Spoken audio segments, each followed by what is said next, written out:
Welcome to Narcissist Apocalypse, everyone.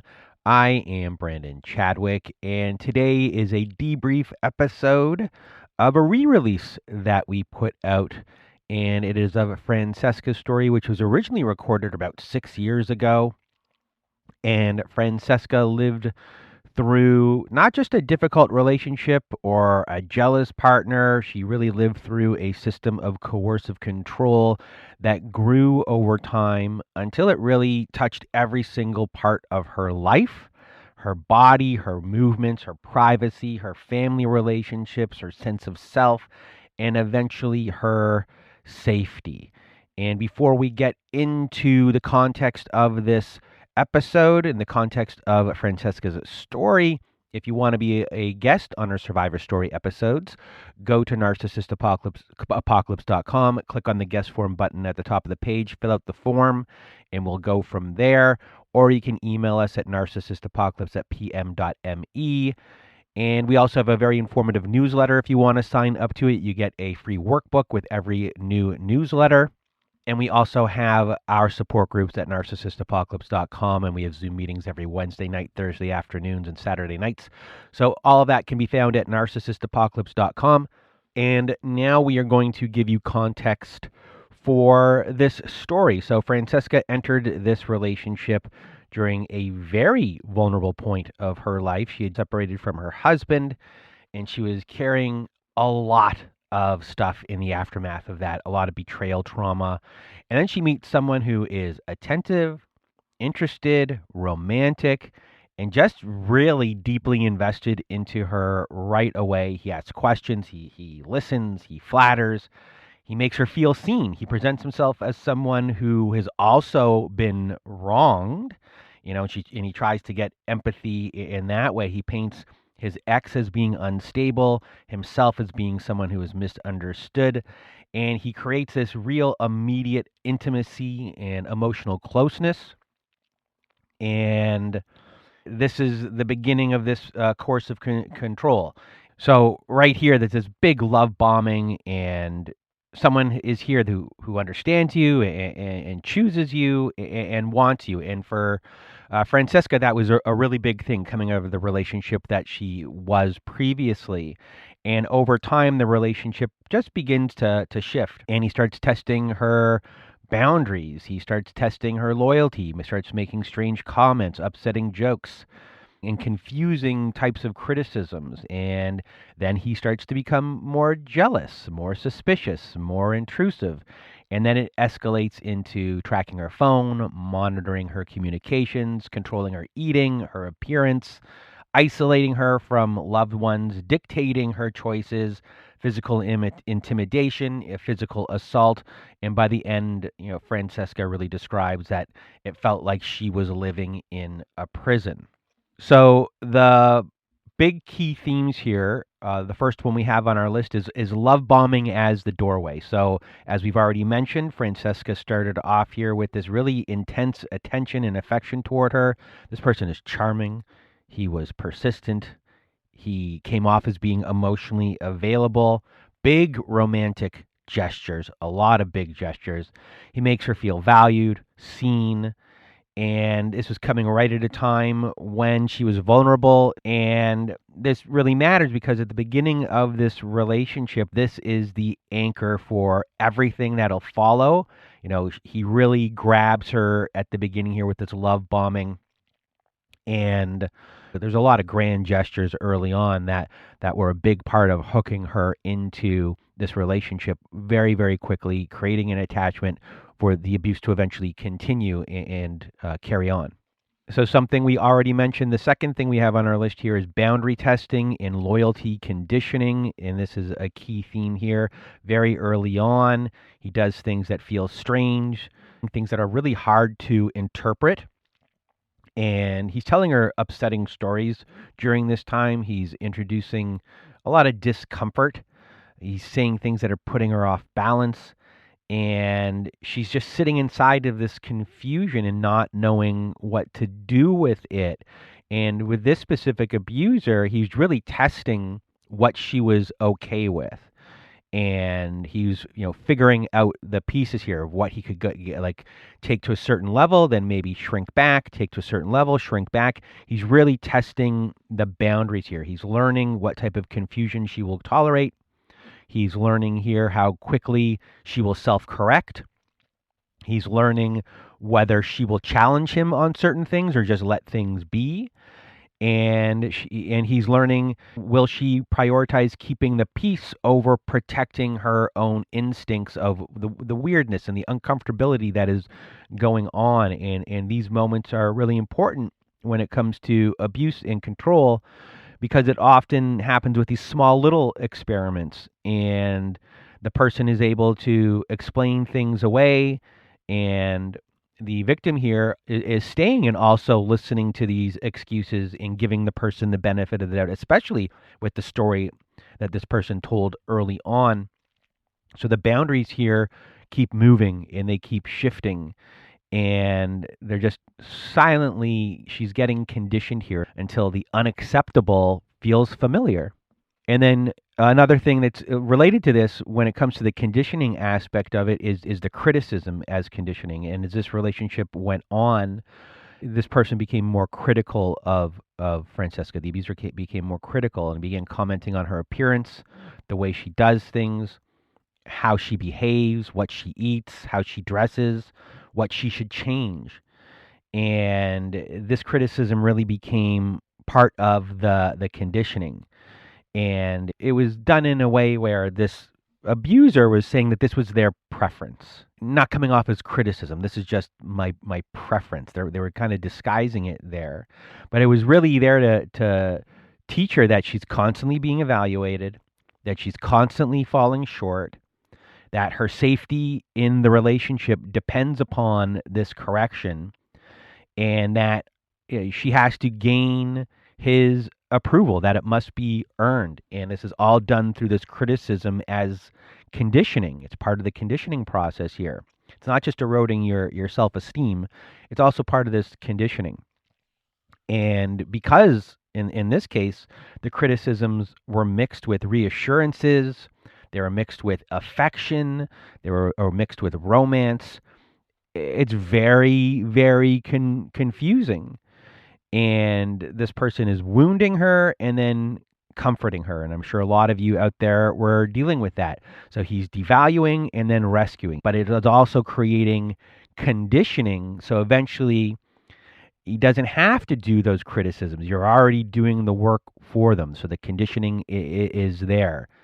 And another big theme here is that surveillance is a big part of the story, and it's domination. It's a big thing that's in Francesca's story. This person is monitoring her phone, reads her emails, tracks her location, watches her spending, inserts himself everywhere in her digital life. He responds to tiny details as if these things are proof of her betrayal, and he wants to be present in all aspects all the time of her life. So this is like using surveillance technology, digital technologies to just dominate all aspects of your life. And we're now living in a world where this is more possible than ever before. And for Francesca, who's living in it, she knows she's being watched. So she starts to pre-edit herself, and she starts anticipating accusations before they happen. She wants to avoid confrontation. And as the surveillance in this way becomes bigger, she then has to shrink smaller and smaller and smaller because she doesn't want to be scrutinized over and over and over and over again. So another big theme in this story is isolation through reframing. So Francesca is not isolated only by being kept away from other people. She's isolated through the meanings he assigns to other people. So when her sister expresses concern, he reframes it as jealousy. When her friends worry, that becomes betrayal. When family members notice something is wrong, he casts them as threats to the relationship. So he's creating isolation through reframing of who these people are and what their intentions are. And this is a big way of how isolation works. It's not always you're not allowed to see them. Sometimes it is anyone who questions me and this relationship is against us, and that creates an isolation and a divide. And also in this type of isolation through reframing, it's in a way a loyalty test, me or them, me or them. So there's a way that he's testing these loyalties as well using this isolation through reframing. And another key theme of the story is body control as ownership. And for the abuser in this story, he felt that he was entitled to the body of Francesca, and everything about it was under his control, monitoring what she eats, judging her weight, dictating appearance standards. He sends images of women he wants her to resemble. He pressures her into cosmetic surgery. And even after all of these things, this criticism will continue. And this is all about this person's power and control and ownership. Thinks he owns Francesca and owns her body. And he's telling her that her body is not hers to inhabit freely at all. And this is telling her that her body is not hers at all, that it is his. And it is his to evaluate, it is his to shape, and it is his to approve or reject. And his standards were always changing, and there was nothing she could do about it. And he just wanted endless submission through this body control. And something that we brought up there is another point here, a big key theme is moving goalposts. So this relationship is organized around really one big lie, which is if Francesca just did one more thing correctly, peace will return. If she reassures him enough, it will get better. If she changes her appearance enough, it'll get better. If she gives him more access, it will get better. If she moves, if she marries him, if she proves herself, if she adjusts more, it will get better. But in this case, in many cases that you hear in our survivor stories and that you might be experiencing as well, it is a moving goalpost and it never gets better. It just gets shifted and shifted and shifted and shifted, and is by design. This is all done by design, and it's a persistent, permanent state of pursuit. And Francesca was always trying to regain stability, but this person was taking that and withholding that stability on purpose and kept on moving it further and further and further so she would be under his control. And that is it for our key themes for this episode. And next, we're going to be moving on to the fear, obligation, and shame that was involved in the coercive control in this relationship. So fear, obligation, guilt, and shame. And up first, we have fear. So fear in Francesca's story is not just fear of being hurt, though that becomes a big part of it. It is fear of being watched, the fear of being accused, fear of saying the wrong thing, fear of making eye contact with the wrong person, fear of being late, fear of receiving a message, fear of how a normal interaction might be interpreted, and fear of never knowing what will trigger the next explosion. And this fear becomes all about anticipating everything. She's not only reacting after something happens, she's living in fear, in preparing for what might happen. And she starts to filter her behavior constantly, how she speaks, where she looks, what she eats, how fast she responds, how she explains herself, and how she just moves through the world in every single way.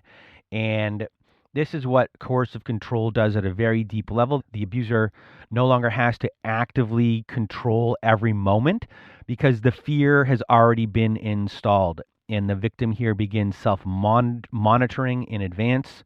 And Francesca starts living as though she is already under review because she is already under a review. And then once the actual literal surveillance, because it does happen in the story that there is surveillance technologies that go on and the physical violence deepen, the fear stops being occasional and becomes fully environmental here. and there's no true rest, and she's trapped in this relationship, and this is a ridiculous amount of control that is going on in Francesca's story, and there's no place to breathe. No matter how small you are, this is suffocating, and this is very difficult to leave, especially when all this monitoring is going on. You're also fearing for your life. You're fearing for everything. And this becomes, every second of her day, because there's also sleep deprivation in this story. So there's exhaustion. You're not getting any sort of rest. And then coinciding with all of that, the obligation really feeds into these fears. And the obligation in Francesca's story is built by turning into his demands. His demands are now her responsibilities. His jealousy becomes something she is supposed to soothe. She's obligated to do that. His insecurity becomes something she's supposed to manage. She's obligated to do that. His anger becomes something she is supposed to prevent. She's obligated to do that. His control becomes something she is supposed to understand. That I have to live with this. This is what it is. I'm obligated to live in this environment. And this is where, in this course of control, it's moralizing this compliance. It teaches the survivor, the abuse victim, that being a good partner means reassuring more, sacrificing more, explaining more, disclosing more, tolerating more, and resisting less. And that she's obligated to do this within the relationship. This is what a good partner is, because this person that she's dealing with here really wants to subjugate her, and believes in submission. It was brought up early in her story. And she feels within this relationship at this point that she's obligated to give her partner these things. So when this abuser is demanding access to her phone, her email, her location, finances, it's not being framed as abuse. It's being framed as, you should be doing this because you care. When he criticizes her body or appearance, it's not being framed as cruelty. It's being framed as guidance. And she should accept this guidance for this relationship to work. And she feels obligated to do so, to make this relationship work. So it's really taking these violations that are going on and making them seem like they are a duty. And at this point, you're not asking, why should I have to do this? And you're now asking yourself, am I failing if I don't do this? And as this relationship really gets more entangled with children, gets more entangled with housing, engagement, marriage, sunk cost fallacy with all the emotional investment that has gone in, the obligation in this story can grow even larger, and did grow larger, and this could be happening in your stories as well. So leaving does not feel like, you're not just ending an abusive relationship. It could feel like you're breaking promises, you're disrupting people's lives, you're just really collapsing something, and that's a lot of responsibility to carry, and you're feeling obligated to do so. And that obligation makes it one of the strongest anchors of keeping someone feeling trapped in an abusive relationship. And then something that feeds into both of these as well, there is guilt in the fog. And guilt is everywhere in this story. Francesca is made to feel guilty for upsetting him, guilty for not understanding him enough, guilty for not reassuring him enough, guilty for wanting independence, guilty for not meeting his standards, feeling guilty for interacting with other people in normal ways, guilty for hesitating, guilty for pushing back. She's made to feel guilty for wanting things to slow down. And the function of this guilt is to redirect her attention. And instead of focusing on what he is doing to her, she is now being pushed to examine what she may have done wrong. So instead of asking here, why am I being monitored? She's now saying, did I make him feel unsafe? Did I make my abuser feel unsafe? And instead of maybe asking, why is he trying to control my body? You might start asking yourself, maybe I have not been attentive enough to what he wants or his needs when it comes to my body. So this is a big shift, and guilt becomes the framing for a lot of this. Obligation and fear are in this as well, but guilt is part of it. These are feelings that she's having. So you start to prosecute yourself in a lot of ways, and guilt becomes a survival response. And in this story, Francesca's story, she's exhausted, she's cornered. There's, as I've mentioned before, sleep deprivation and constant pressure. And eventually she reacts, she cries, she breaks down, she lashes back. Eventually someone will reach their limit, but then those reactions are then used against her as proof that she is the unstable one, the angry one, the problem. And then she feels guilty for those reactions. Then these reactions become things that they might feel worse about, while all this is going on. So Francesca's story really shows how guilt can be manufactured by pushing someone past their edge and blaming them for their reactions, when really their reactions are reactions to the abuse that are going on, but now they're going to be made feel guilty about those reactions as well, which then puts you further down into the abuse trap or the abuse prison that you are in, the coercive control prison. And the other thing that Francesca felt guilty about was things related to her children, feeling guilty if you leave, because you start to think that, oh, I'm separating this family. And now that comes into play if you break up the family. And so that's another big a trap for coercive control and guilt, and the children being part of it as well. And then the last thing in guilt has to do with secrecy and isolation. And, within this relationship, Francesca felt guilty if she spoke out about this relationship, because then she would be disloyal. So reaching out to people would become betrayal, that she did something wrong. And because of that guilt, she was not able to talk to people. And I'm sure a lot of you out there have this as well. And because of that guilt, there was loyalty to the relationship, or even here, obligation is part of this as well. An obligation to this relationship, the silent tear grows, and it can keep her in this relationship longer, and it did. And then there is shame. And shame is a big part of Francesca's story. So guilt says I did something wrong. Shame says something is wrong with me. And her abuser did a very good job of Francesca thinking that something was wrong with her. His criticism was relentless, as I've mentioned before, when it comes to her body, her choices, her competence, her desirability, her judgment. He makes her feel foolish for not seeing what he claims to see. He makes her feel defective for not becoming what he wants. And that shame is really about her identity and who she is. And he's been shaming her for all of these things. And the body abuse shame specifically here, when someone is constantly told that they are not attractive, or not disciplined enough when it comes to, let's say, exercise or food, not desirable enough, and not enough as they are, they're living in the shame of their body, the thing that houses them. It becomes uncomfortable every single day.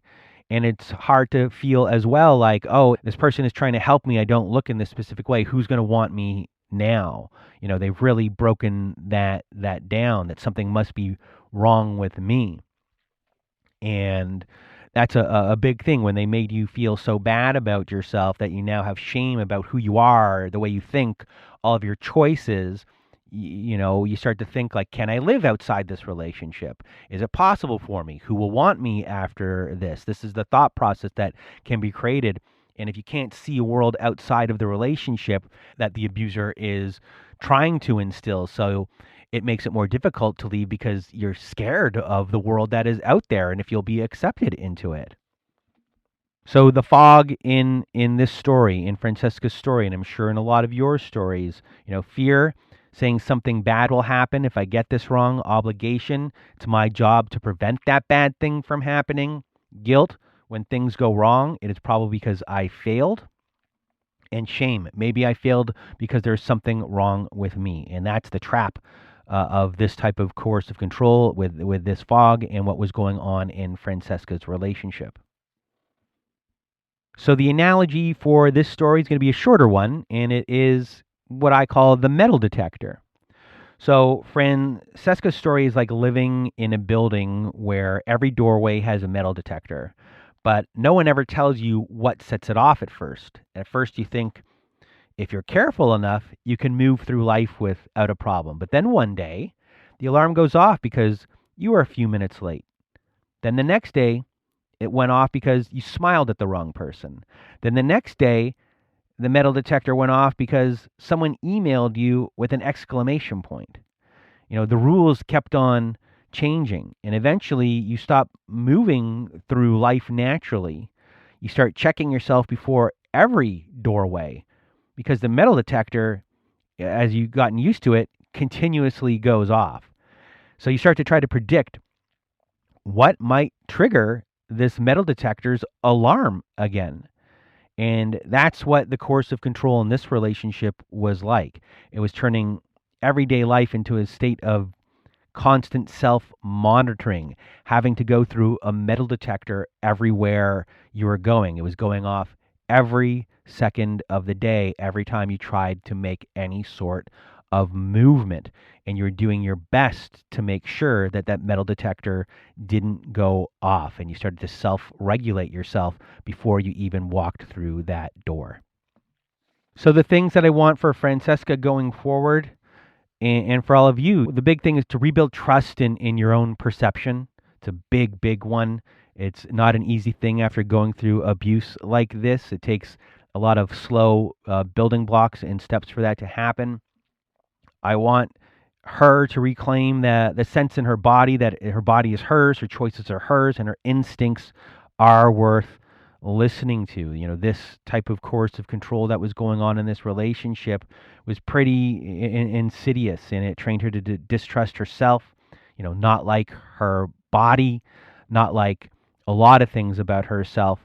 And I really hope that over time, for her and others who are going through this, that these things can be rebuilt and reclaimed, and you can return to the way you were before these relationships started.